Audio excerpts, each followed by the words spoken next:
আসসালামু আলাইকুম। চাঁপাইনবাবগঞ্জ জেলার শিবগঞ্জ থানার কাশিয়াবাড়ি গ্রামে একটি অলৌকিক পাথর আবিষ্কৃত হয়েছে, যেখানে দেখার জন্য উৎসুক জনতার ভিড়। আমরা চলে আসলাম এখানে সেই পাথরটি দেখার জন্য। আসলে এই পাথরটি সম্পর্কে না বললেই নয়।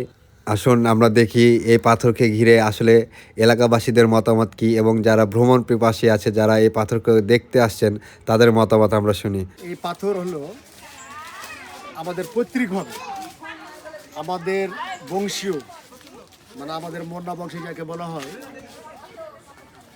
এখানে একটা কিন্তু বড় একটা পুকুর ছিল, যেটাকে আমাদের গ্রামের ভাষায় বলে বড় মেটাল বলে বা গোলে বা হ্যাঁ। এখানে থাকার পরে এই পাথরটা সম্বন্ধে মানুষের একটা ধারণা আছে যে এই পাথরকে যদি সামনে গিয়ে যদি কোনো দোয়া দরজ করে, তাহলে হয়তো তার হয়তো অসুখ ভালো হতে পারে, বিসুখ ভালো হতে পারে, এই ধরনের একটা আছে। এই পাথরকে চুরি করার জন্য অনেক সময় বিভিন্নভাবে এই পাথরকে নিয়ে যাওয়ার চেষ্টা করা হয়, কিন্তু পাথর কোথাও থাকে না, আবার এখানে এসে হাজির হয়।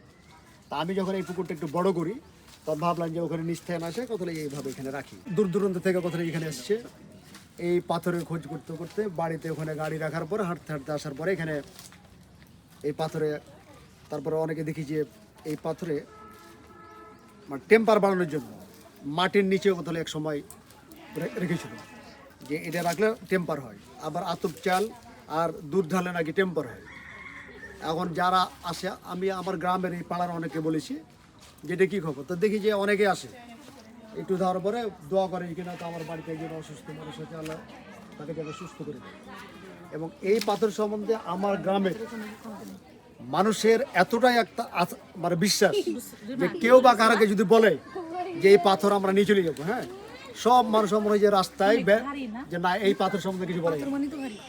এখন পর্যন্ত এই পাথরকে বলা যায় যে মানে এইটা ইসলামের দৃষ্টিতে আল্লাহ জানে যে কি, কিন্তু পাথর অনেকে মনে করে যে এই পাথরের কাছে গেলে হয়তো আমি মানে কিছুটা হলো রোগ মুক্তি হোক, এটা পাবো, এটা বিশ্বাস করি। দেখার জন্য আসছে, জনশ্রুতি আছে যে আর কি রোগ মুক্তির ক্ষেত্রে অনেক অনেক লোকই এখানে আসে।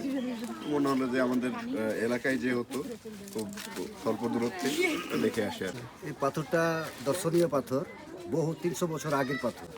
এই পাথরটার অনেক কিছু শুনেছি যে এখান থেকে আসলে অনেকে রোগ মুক্ত হয়, এবং এই পাথরটা দর্শনীয় পাথর, মোগল সম্ভবত মোগল সাম্রাজ্যের পাথর এটা।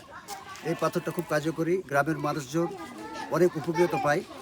এই সুবাদে আমরা চাঁপাইনবাবগঞ্জ থেকে এই পাথরটা দেখার জন্য এখানে এসেছি। ধন্যবাদ।